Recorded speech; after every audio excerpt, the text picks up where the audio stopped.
Hello, everybody. Great to have you along for our maiden voyage. That's right. This is our first program, our inaugural show of a program entitled Conversations of Connection. Yes. My name is Scott Murray. And I'm Dr.NinaRiosDoria, and it's about mental wellness and sports and life. And I just love the title, and I love that we're doing this today. Well, it really is exciting because in the last year plus, the pandemic, everybody's world has changed, not just here in the good old USA, but literally around the entire planet. Yes. And it's kind of tough, whether you're in sports or whether just basically in life.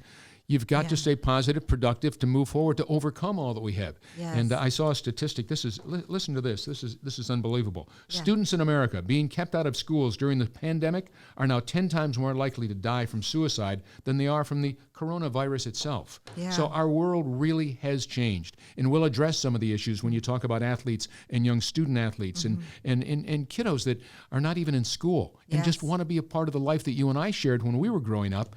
And how simple and we took it for really for granted. Yeah, just and that now natural connection. Exactly right. And now what they're having to endure.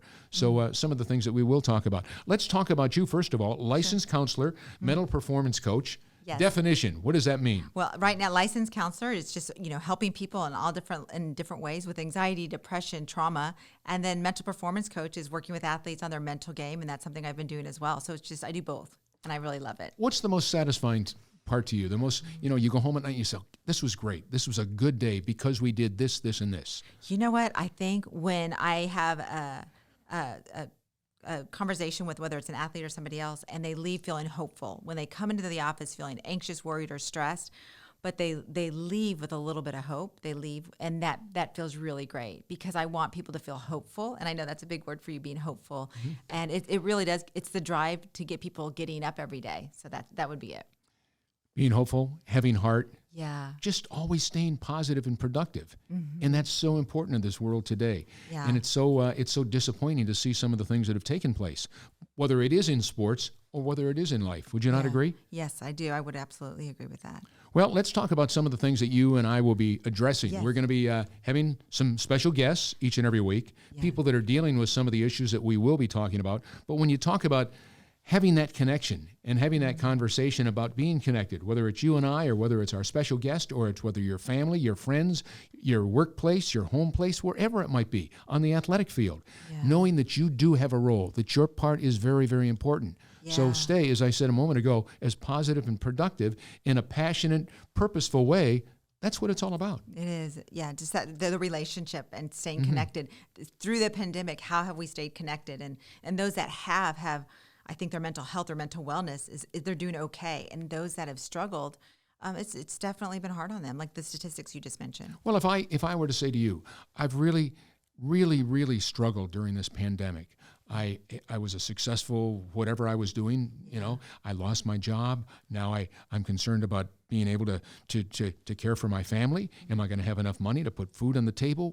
What are some of the things that you would share with people that you run into nowadays here a year plus after the pandemic started to the way it used to be, as we say? It's interesting when you're saying all these things, am I going to be able to do this? Am I going to be able to do this? Right. And I think a lot of us, and athletes especially too, is what is the future for me? What will I be playing again? What will happen to me? Will I have will I get to do what I plan to do? Will I have financial, will I be okay financially? And so that's where the anxiety is triggered. And I think we're around a lot of people today with a lot of anxiety and athletes wondering the what ifs of the future. Mm-hmm. So what I do, one of the things I do is, how do we get back in the present moment? How do we focus on what we have control over in the present moment? What do we have control over? So is that what it's about? And I don't mean to interrupt you, but you talk about control. Yeah. And I think that's important in just about everything we do. Yes. A lot of people want to be overly in control, as control freaks, as they call them. But I mean, that's so important in our day-to-day life now, probably more than ever, isn't it? It is. And you know what? I'm excited about the guests we'll be having on the show because when we hear their journey and their story, because they're going to be talking about their mental health journey, what they've been through. Our guest that we'll be announcing later, who I can't wait to hear from, we'll probably find out what got her to the place that she is. And when you start embracing the present moment and what you have control over, it's amazing how your life can change. Is there one common denominator that you hear from a lot of people, whether it's a male, whether it's a female, whether it's black, white, Hispanic, Asian, whatever religion it might be, it matters not, or male, female, young, old? Yeah. Is there one common denominator that most people are having issues with today that you might toss out some advice to them now, or not? Or is it this is what's happening to the kiddos that are in school, or not in school, this is what's happening to people that are a mom or a dad and concerned about just taking care of their family? Well, going back to control and what do we have control over? But we have a lot of control over our thoughts. We have all control over our thoughts. So with everybody today and those listening and the people we'll have on our show, it's about what are we telling ourselves? We talk so kindly, to people to encourage them. I'm sure we lift people up. Mm-hmm. I say to my clients and I say to athletes, talk to yourself like you would to your best friend. Because, gosh, we would talk so wonderful to our best friend, but we can talk so meanly to ourselves, and it just break ourselves down. And so that self-talk is something we have so much control over, and it's easy for me to sit here and say, oh, just change your self-talk and be positive, but that's the hard part. That's the work, and that's something I really work on a lot with my clients. In my 30-plus years as a television sports anchor, I really was just fascinated when I finally decided to retire and go into the production business that I did with my son. And of course, Murray Media that puts on this. This is our podcast studios here and what have you. But I think back to the first book that I wrote, Whatever It Takes, Life Lessons Learned Through Sports Legends. Yeah. And whether it was a Roger Staubach that I grew up watching, or whether it was a Troy Aikman that I covered because, he was more my age than, and it was fascinating to see how different people or different athletes approached the same scenario. Yeah. But they each had, and you saw the ones that were successful, that did believe in themselves, that they understood they had a job to do. They had a challenge out there. But if they were going to get it done, they had to be themselves, respect themselves, and believe in themselves. It was going to get done. Yeah. Do you not agree? Yeah, you make me think of the grit. Mm-hmm. The mm-hmm. study that was done, Angela Duckworth, that talked about grit. And the two things that make someone persevere, they have to have passion too. Passion and perseverance to push through the adversity. And some of the people that you've probably worked with, I'm sure, have a lot of grit. Mm-hmm. They just persevered, they had passion, and they got through the difficult, challenging times in life. And I think that's important. And, how do we create grit in people? And that's something also we work on as well. What is the one thing that you would share, excuse me, with our audience today, if they were to move forward? Maybe a take-home that you say, hey, this is our first show, but between now and our next show, when we introduce to you our first special guest, this is something I'd like you to work on. Or these are 2 or 3 things that in your daily life you can move forward and be very, very respectful of who you are and what you're all about, and make it happen. Being kind, courteous, and respectful to others. Yeah. That's kind of disappeared from our culture. People are not kind. All you have to do is drive down Central Expressway, and I mean it's ridiculous. Road rage and whatever it might be. Just relax, enjoy life. It's okay. It's tough. We've got some challenges out there, but we can make it happen. What are the 2 or 3 things that you might share with folks? Well, I want to share something that you just said about being kind and empathetic. That comes from you get that when you start feeling connected and feeling belonging and support. Mm-hmm. Then you want to give and connect with others and be kind. So it goes back to our conversations of connection, how important that is. But some takeaways, something to, I think, just going back to mental wellness, which I want. That's what I'm passionate. We're passionate about is.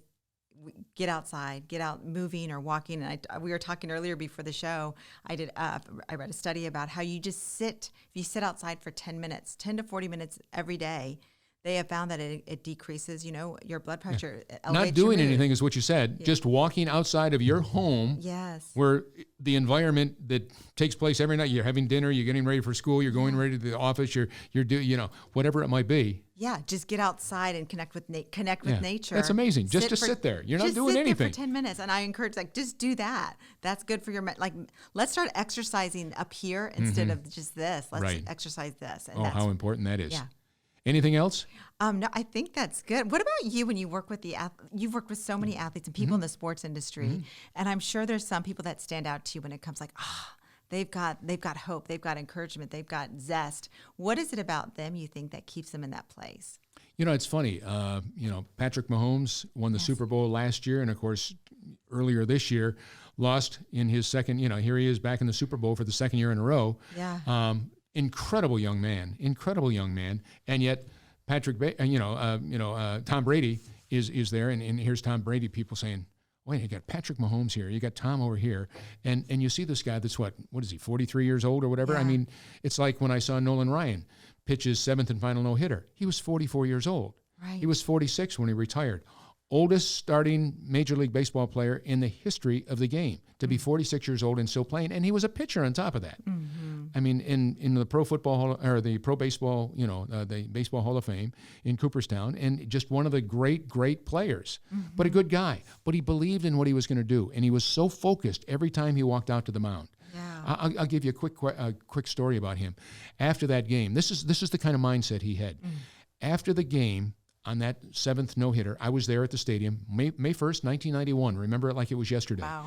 And we all went into the locker room. We did the interviews with him. We did our live shots. Everything was fine. Then we finished. And my photographer and I were walking. It was like 2 hours now after the game. The 10 o'clock news is over and everybody's, so we're packing up our gear to head home, and we're so excited. We're a part of history. All the players, I'm sure the young players are out partying and say, hey, gee, I was there for, telling their grandkids and their children that they were there, a part of Nolan Ryan's seventh no-hitter. And that was it.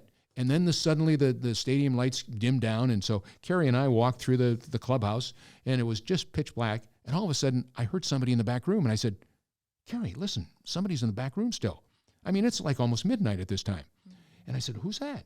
He said, gosh, I don't know. We walked in the back room, and here on a stationary bicycle in a pair of shorts and a Texas Rangers T-shirt is Nolan Ryan, like he's going from here to Los Angeles, California, on a bike. I mean, 90 miles an hour. Wow. And I said, Nolan, what are you doing? How are you? Congratulations. Oh, thanks, Scott. I said, what are you doing here? You ought to be home with Ruth and the kids celebrating.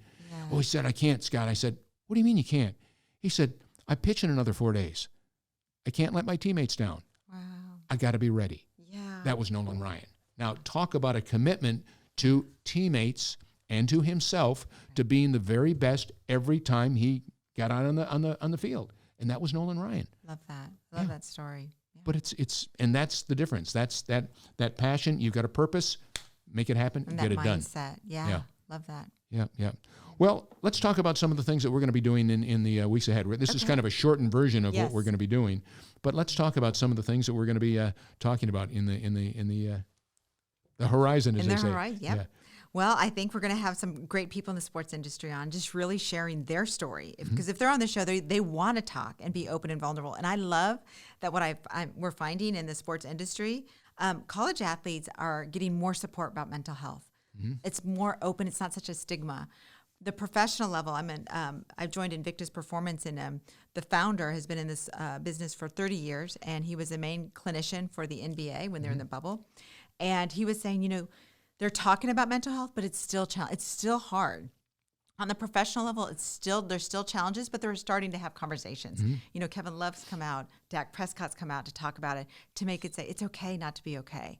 And I love that. I love that men are speaking out about it, because it's giving permission for younger men to say, this is okay to talk about. A recent golfer, Bubba, started talking about his mental health issues as well. So I just love that. We're going to have guests like that are willing to start sharing and hopefully inspire the people listening today. Yep. Well, I tell you what, I'm most excited about it. My major in college was psychology. Yes. You went on to get the PhD. Yeah. And so this is something that has been of interest to both of us since we were kids, since we were teenagers, from the get-go. So we went to college to be a part of, and I just, how people think and how they react and how they respond and just how they live their day-to-day life has always been most fascinating to me. And you can see the people that are very positive and productive in what they do. I created a thing long time ago. I'll see if I can remember this, but it was one of the first speeches that I put together after I'd gotten out of school. It was called the Pyramid of Power. And, I like that. And what it was is 15 words that all start with the letter P, and you start with a passion. That's your focus. That's your where you want to be. That's your dream. That's my passion. That's where I want to get to. But you can't just dream about it. You can't just look at it. You've got to work at it. So your passion, now you got to prepare. So it's passion, excuse me, passion, preparation. Then you have to persevere. Yeah. Then you have to be positive and productive and professional and poised, patient, prompt, He's polite. remembering them all. Wow. And then you have to be proud of yourself, who you are. Yeah. Be yourself, respect yourself, believe in yourself. I love that. Yeah. I love it. I bet you the guests we're going to have on are going to have a lot of that. Well, I think every one of them will. Yeah. That's why they are where they are today. Yeah. That's what it's all about. And then you have to, you persevere, you continue on. But you also have to be thinking about the other guys. So you have to be philanthropic, another P word. And that's what, and you continue through all of these. You have to have principle, right? Have to be transparent, have to be trustworthy, have to be truthful, have to have that character. So the principles. And then last but not least, you finally get to where you wanted to be. When you had that passion, you reached your purpose. And that's what it's all about. And those are the 15 words that all begin with the letter P, but that's your pyramid of power. And that's the power that's going to move you forward. I love it. So you created that. Yeah. And I love the word transparency. And that's my hope in this podcast that we're doing together. There's a lot of transparency to give people permission to be transparent as well. And so I'm looking forward to talking to more guests on the show about that. And we hope that you're looking forward to being a part of our program. As we said at the top, Conversations of Connection. Yeah. That's the name of the program. And of course, mental health in sports and life. Any closing thoughts you'd like to share with our audience? No, look forward to having deep conversations and look forward to y'all tuning in soon. And who's going to be our first guest next week? Well, who is it going to be? It's going to be Roger Staubach's daughter, Michelle. Yeah. Michelle had some issues during her life with mental wellness and what have you. And she's a great gal. She's an attorney. She's just a real sharp gal. Yeah. But she has come forward that she said, like so many people, a lot of times they don't make it public, I guess, best put. And she's been very kind to try and help others, is share the message that she has endured and the journey that she has been a part of. And her family, as usual, one of the most incredible families you'll ever meet. I'm the biggest Roger and Marianne Staubach fan in the world. Well, and they have great kids, 5 kids, 15, 16 grandchildren, and just good people. But how wonderful of Michelle, who's just a wonderful gal. She's a super lady. You'll get a chance to see what I'm talking about. But she's decided to share her message in order to help others, and just great. Yeah, I'm excited and just knowing that she's been struggling with depression and anxiety early on throughout her life. And become an attorney to raise 3 children and to still carry depression and anxiety. Right. And now to finally share it after the last few years, and that her family are supporting her through it. And that's important when you deal with mental wellness, is just to have that support system. So I look forward to hearing her story and how her family's been a part of that process too in her journey. So I think she's going to inspire many of us. Absolutely. And we look forward to having you be a part of our program in the weeks ahead. Conversations of Connection. That's right. Mental wellness in sports and life. My name is Scott Murray. And I'm Dr. Nina.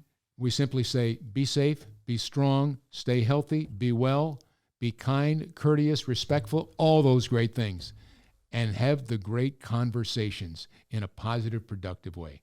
Till next time,